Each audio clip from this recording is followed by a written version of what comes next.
बच्चों, आज दूसरा क्लास है और ऑनलाइन का। और आप लोगों ने पूछा मुझे मेरा परिचय तो मैंने कल दे ही दिया था। मेरा नाम विवेकानंद झा है और मैं ऑफलाइन में 35 वर्षों से जो आज जुड़े हैं उनके लिए मैं बताऊं। और मैं 35 वर्षों से टीचिंग प्रोफेशन में जुड़ा हुआ हूं मैं। और आज आप लोगों ने पूछा, आप लोगों का प्रश्न था जो ये अमेरिका, इजराइल और ईरान युद्ध के बारे में बताइए, ये क्या है। मैं इन्हीं के बारे में बता रहा हूं आपको। देखिए, देखना बाबू, पूरे विश्व में पहले महादेश के बारे में आप समझो। ये है उत्तर अमेरिका, ये है दक्षिण अमेरिका, ये है अफ्रीका महादेश, ये है एशिया, ये है यूरोप और ये ऑस्ट्रेलिया और ये है अंटार्कटिका। तो कुल कितने महादेश हुए? 1 2 3 4 5 6 7 महादेश हुआ। 7 महादेश है। इनमें विश्व का सबसे बड़ा महादेश एशिया है और ईरान जो है ये एशिया के पश्चिम में, इसको आपको एशिया के पश्चिम में यहाँ पर ईरान है, ये ईरान है और ये इजराइल है और ये अमेरिका, संयुक्त राज्य अमेरिका है। युद्ध अभी वर्तमान समय में इजराइल, अमेरिका, एक संयुक्त राज्य अमेरिका एक तरफ है और ईरान एक तरफ है। ये दोनों मिलकर के युद्ध है, आक्रमण किए हुए हैं ईरान पर और ईरान भी उसके प्रतिक्रिया में अपना जवाब दे रहा है, जैसे भी दे रहा है। अब आपने पूछा था आप लोगों ने जो भाई युद्ध क्यों हुआ है। यहाँ पर युद्ध का मुख्य कारण है वर्चस्व। और वर्चस्व क्या है? ऊर्जा के ऊपर में कैसे कब्जा किया जाए। ऊर्जा का मतलब ईंधन के ऊपर में कैसे कब्जा किया जाए। आपने प्राचीन इतिहास देखा होगा, जो अंग्रेज जो भारत के ऊपर में आक्रमण किया और भारत को अपना उपनिवेश बनाया, लेकिन बगल के देश नेपाल को उसने अपने उपनिवेश में शामिल नहीं किया है। देखो, यहाँ पर भारत है और यहाँ ये नेपाल है, इसको उपनिवेश में शामिल नहीं किया। क्यों नहीं किया? क्योंकि उसका मुख्य कारण था, जो उनका मुख्य उद्देश्य था, जो भारत जैसे देश में आकर के जो उनके पास में जो खनिज संसाधन है या अन्य जो संसाधन है, प्राकृतिक संसाधन, उसका दोहन कैसे किया जाए। वही स्थिति, हालांकि विश्व में अब औपनिवेशिक व्यवस्था खत्म हो गई है, लेकिन विश्व में अभी भी औपनिवेशिक व्यवस्था कायम है। विश्व के जितने भी बलशाली देश हैं उनमें वो देश चाहते हैं जो उनके जो कमजोर देश है, उनके देश में अगर प्राकृतिक संसाधन मौजूद है, उन संसाधनों पर कैसे कब्जा जमाया जाए और कब्जा जमाने के बाद में वह देश निश्चित तौर पर, जिनके पास में संसाधन हो जाएंगे, प्राकृतिक संसाधन, वह देश अमीर बन जाता है। अब आप कहने का मीन्स ये है, जो इसमें आप पूछेंगे जो इजराइल का क्या लाभ है। इजराइल के बारे में बताता हूँ। इजराइल एक यहूदी देश है। इजराइल एक यहूदी देश है और यहाँ पर आपको पता होगा जो ये सारे जो जितने सारे इस्लामिक देश हैं, उन देशों से घिरा हुआ देश एक यहूदी देश है।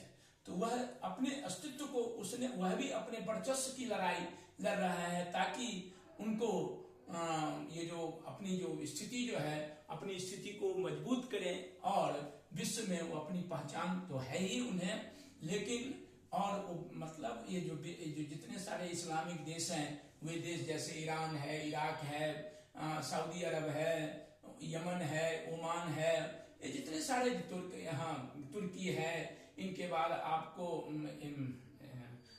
ये जितने सारे देश हैं, ये देश जितने पाकिस्तान, अफगानिस्तान, ये जितने सारे देश हैं, इन देशों के बीच में वो अपनी वर्चस्व कायम करे, क्योंकि वो छोटा सा देश यहूदी देश है, जिनकी जनसंख्या लगभग 1 करोड़ है, सिर्फ 1 करोड़ जनसंख्या है।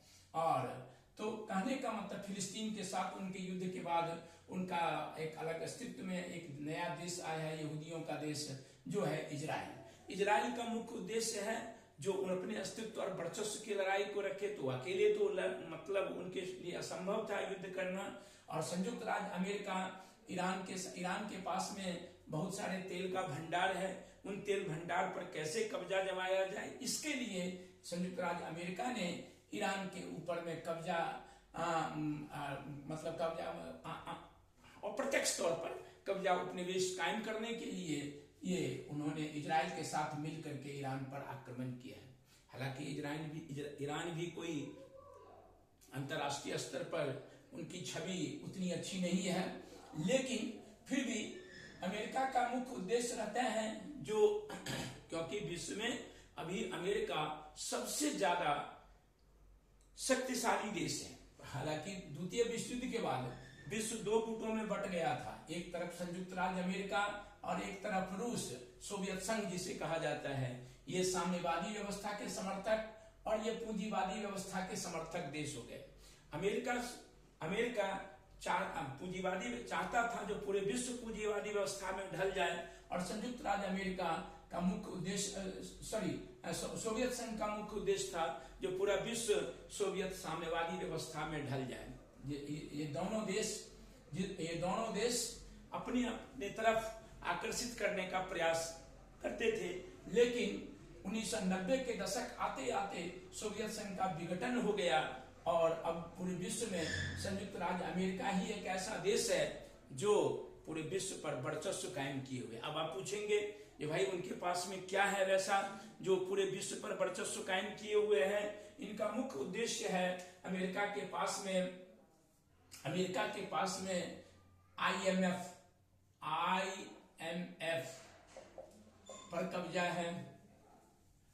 IMF पर कब्जा है जिसको बोलते हैं इंटरनेशनल मॉनिटरी फंड, जिसको अंतरराष्ट्रीय मुद्रा कोष बोलते हैं।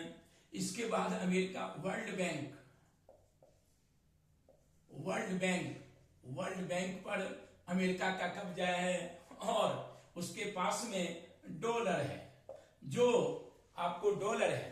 अब पूरे विश्व की व्यापारिक मुद्रा डॉलर है, डॉलर से पूरे विश्व में व्यापार किया जाता है। और IMF में सबसे ज्यादा हिस्सेदारी संयुक्त राज्य अमेरिका की है, और वर्ल्ड बैंक में सबसे ज्यादा हिस्सेदारी अमेरिका की है। तो निश्चित तौर पर किसी भी देश की अर्थव्यवस्था, किसी भी देश या कोई भी कितना भी कुछ बोल ले, लेकिन देश को चलाने के लिए, या एक हम अपने परिवार से देखते हैं, एक परिवार को चलाने के लिए क्या चाहिए? धन चाहिए। बिना धन का कुछ हो ही नहीं सकता।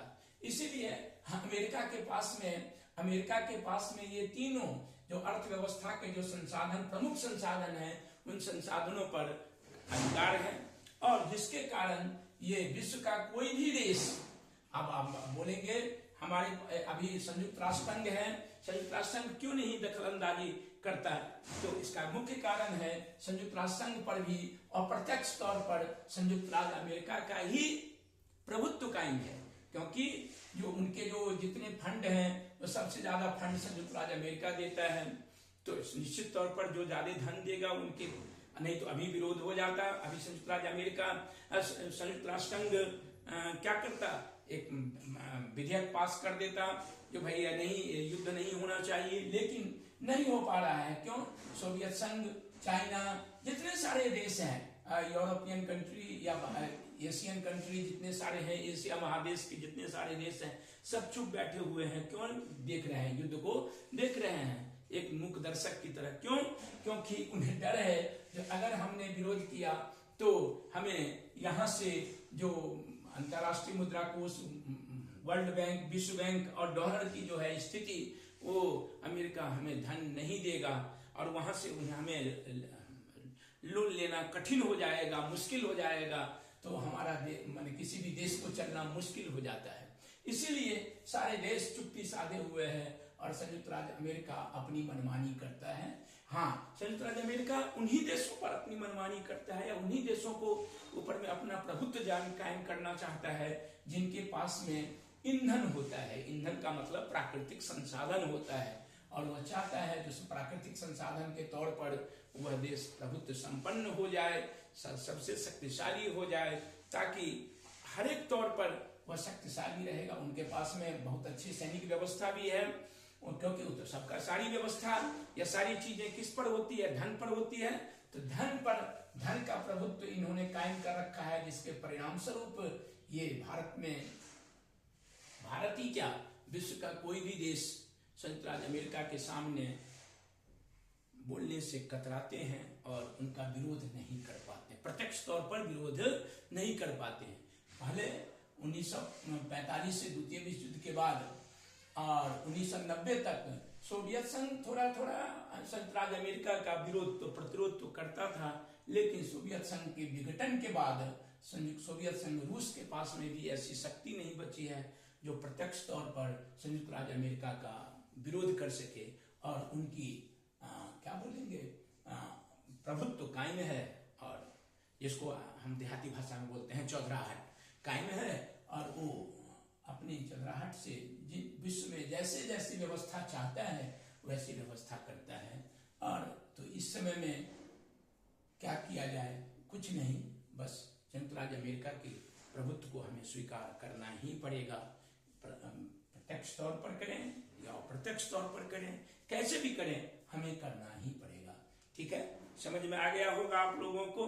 और कोई प्रॉब्लम फिर से मैं बता देता हूं। मैं पूरे विश्व में 7 महादेश हैं, उत्तर अमेरिका, दक्षिण अमेरिका, अफ्रीका, एशिया, यूरोप, यहाँ पर यूरोप है, ऑस्ट्रेलिया है, और ये अंटार्कटिका है, जिसको बर्फों का सफेद महादेश के नाम से भी जाना जाता है। ये दक्षिण अमेरिका जो है, इसको लैटिन अमेरिका नाम से भी जाना जाता है। उत्तरी अमेरिका, संयुक्त राष्ट्र अमेरिका जो है, इनका ये उपनिवेश दक्षिण अमेरिका पर था द्वितीय विश्व युद्ध से पहले ही, या द्वितीय विश्व युद्ध के समय में लगभग इनका उपनिवेश यहाँ से समाप्त हो गया। जैसे इंग्लैंड का उपनिवेश हमारे देश के ऊपर में था और 1947 में हमने आजादी प्राप्त की, उसी तरह से ये इनका उपनिवेश था दक्षिण अमेरिका में। जैसे आपको वेनेजुएला, ब्राजील, ये सब जितने सारे आपने देश का नाम सुना होगा। अभी वेनेजुएला के राष्ट्रपति को अमेरिका ने उठा करके ले गया, उनके देश से उठा करके ले गया। विश्व के कोई भी देश उनके शासनाध्यक्ष को उठा करके ले गया, और विश्व के कोई भी देश इसका विरोध नहीं कर सका। कोई भी चुपचाप चुप्पी साधे हुए है। क्यों? क्योंकि उन्हें डर है कि संयुक्त राज्य अमेरिका उनके साथ भी कुछ ऐसा कर सकता है। तो कुल मिलाकर के बहुत सारे, हालांकि ईरान भी बड़ी ताकत से संयुक्त राज्य अमेरिका और इजराइल को जवाब दे रहा है, और देखते हैं। हालांकि मुझे तो लगता है जो अंत में विजय इन्हीं दोनों देशों की होगी, इजराइल और संयुक्त राज्य अमेरिका की, क्योंकि ये बहुत शक्तिशाली देश हैं। ईरान बहुत दिनों तक टिक नहीं सकता है, और कोई प्रॉब्लम नहीं।